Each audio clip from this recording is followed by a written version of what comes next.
What brought you home at this time? The semester is not over yet, and I have promised to visit you by the weekend. I wasn't expecting you home this time around.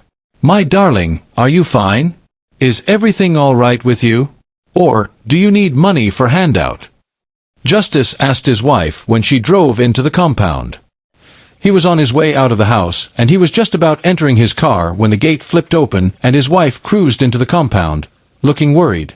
Justice was going to the restaurant to buy food, as he does not cook often due to the absence of his wife. I'm not fine. I have something urgent I want to discuss with you.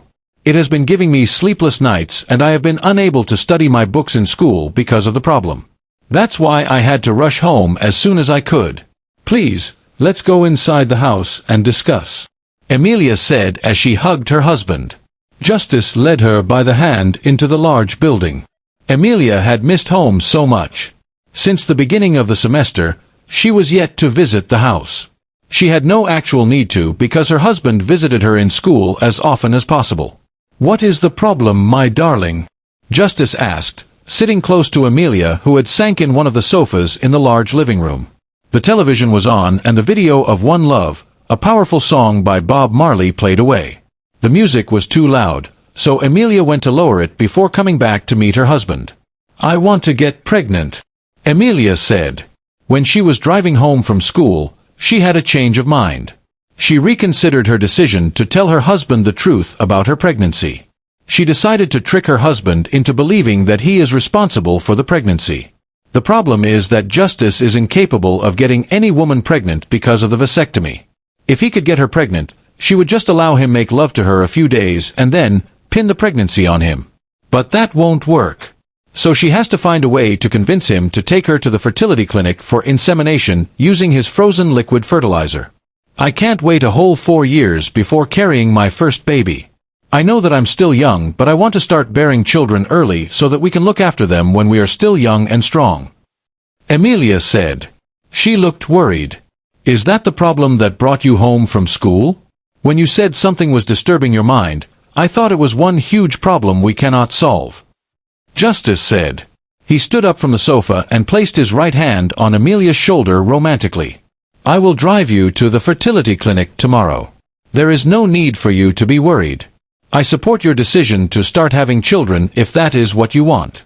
But I have to warn you that going to school and looking after children could be very stressful. Once we start having children, our lives will change forever. As you know, children are naturally disruptive. Are you sure you will be able to be a mother and still complete your education?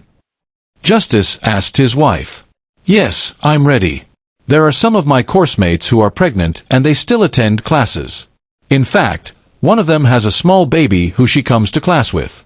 I'm sure I can do it with your support, Emilia said. Her face was starting to brighten after her husband agreed to take her to the fertility clinic the next day. All right.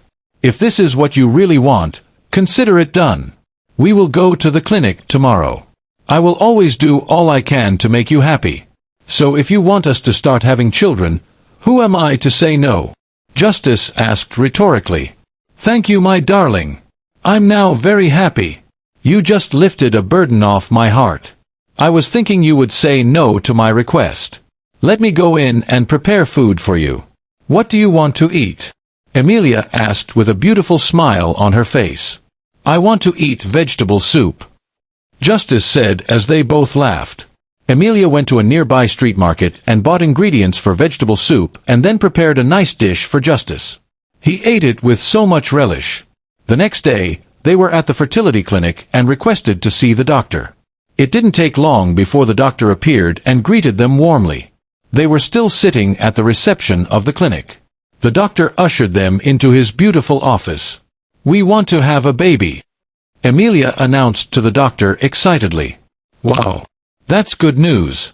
But I thought you people agreed to freeze the liquid fertilizer for 5 years? Why did you change your minds suddenly? The doctor asked. We reasoned that it would be better to have our babies now that we are young, Justice tells the doctor, who was jotting some things on a file before him. All right, if this is what you want, then let's start the process. First things first. Emilia, when last did you see your monthly flow? The doctor asked while still writing with a red pen. I haven't seen it for this month. Emilia said. Okay, that means we have to test you for pregnancy. If you are not already pregnant, then we can wait for your monthly flow to occur. It is only after the monthly flow that we can determine your most fertile days and perform the fertilization. The doctor announced. Emilia was alarmed when the doctor said there would be a pregnancy test.